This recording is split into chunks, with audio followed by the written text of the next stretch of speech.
అందరికీ నమస్కారం అమ్మ.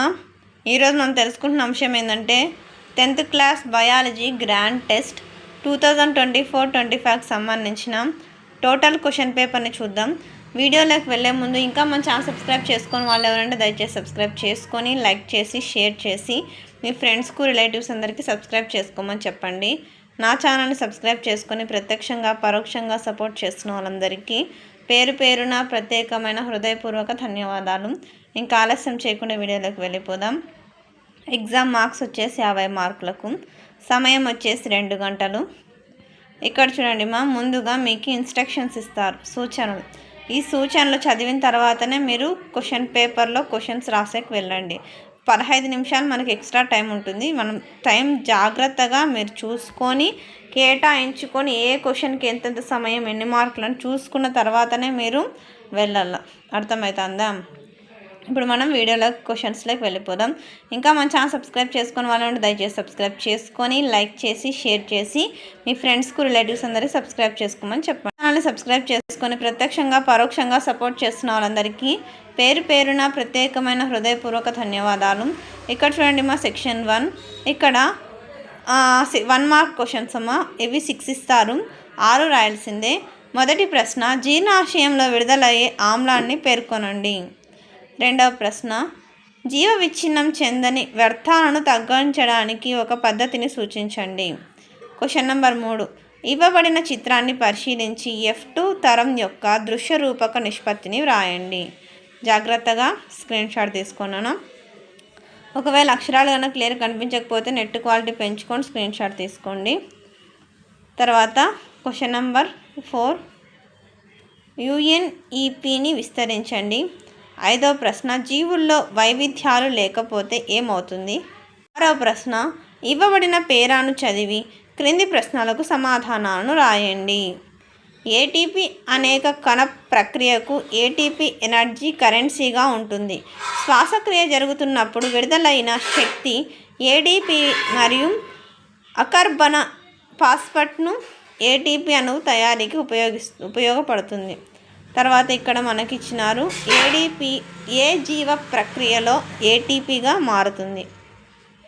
తర్వాత ఇవి సెక్షన్ 2 ఇక్కడ చూస్తే 2 మార్క్స్ క్వశ్చన్స్. 2 మార్క్స్ క్వశ్చన్స్ 4 ఇస్తారు. 2 × 4 = 8 మార్క్స్. క్వశ్చన్ నెంబర్ 7 మీరు క్వశ్చన్ నెంబర్స్ రోమన్ నెంబర్స్ కరెక్ట్గా వేయండి. 7వ ప్రశ్న, జీవ విచ్ఛిన్నం కాని వ్యర్థాల వలన పర్యావరణం పైన పడే ప్రభావాలను రెండింటిని వ్రాయండి. తర్వాత క్వశ్చన్ నెంబర్ 8, దీర్ఘకాలికంగా మనం తీసుకునే ఆహారంలో అయోడిన్ లోపించినట్లయితే జరిగే పరిణామాలు ఏమిటి? ప్రశ్న, క్రింది పేరాను చదివి ప్రశ్నలకు సమాధానాలను ఇవ్వండి.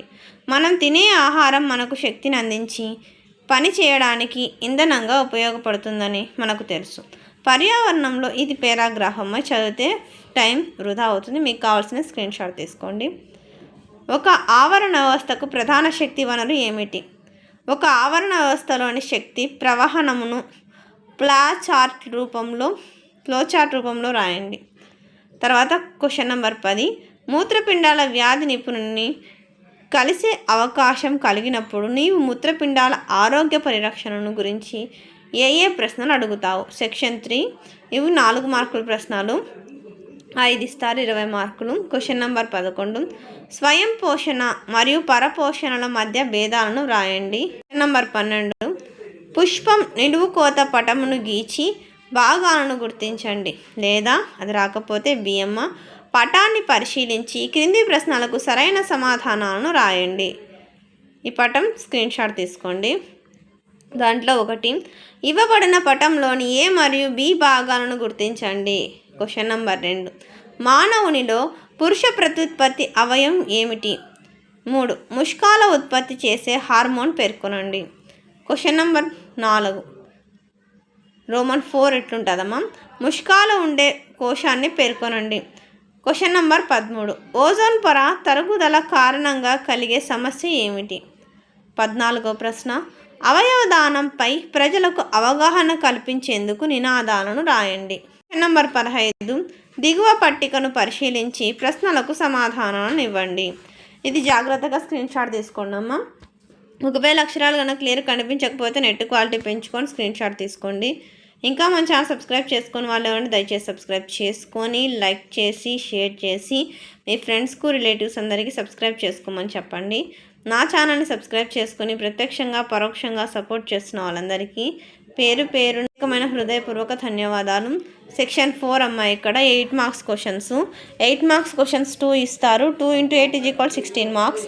క్వశ్చన్ నెంబర్ 16లో ఏ కిరణజన్య సంయోగక్రియకు కార్బన్ డయాక్సైడ్ అవసరం అని ఏ విధంగా నిరూపిస్తావు? అది రాకపోతే బి. ఈస్ట్లో మొగ్గ తొడగడాన్ని గమనించడానికి మీరు అనుసరించిన విధానం వివరించండి. తర్వాత క్వశ్చన్ నెంబర్ 17, మానవులలో లింగ నిర్ధారణ ఎలా జరుగుతుంది? లేదా నాడీకరణ నిర్మాణాన్ని వివరించండి. అది సమాచార ప్రసరణం కోసం ఏ విధంగా అనువుగా ఉన్నది? అందరికీ ధన్యవాదాలమ్మా. ఇంకా మన ఛానల్ సబ్స్క్రైబ్ చేసుకొని వారంటే దయచేసి సబ్స్క్రైబ్ చేసుకొని లైక్ చేసి షేర్ చేసి మీ ఫ్రెండ్స్కు రిలేటివ్స్ అందరికీ సబ్స్క్రైబ్ చేసుకోమని చెప్పండి. నా ఛానల్ని సబ్స్క్రైబ్ చేసుకొని ప్రత్యక్షంగా పరోక్షంగా సపోర్ట్ చేసిన వాళ్ళందరికీ పేరు పేరున ప్రత్యేకమైన హృదయపూర్వక ధన్యవాదాలు. అందరికీ ధన్యవాదాలు. దయచేసి వీడియోని మాత్రం స్కిప్ చేయొద్దు.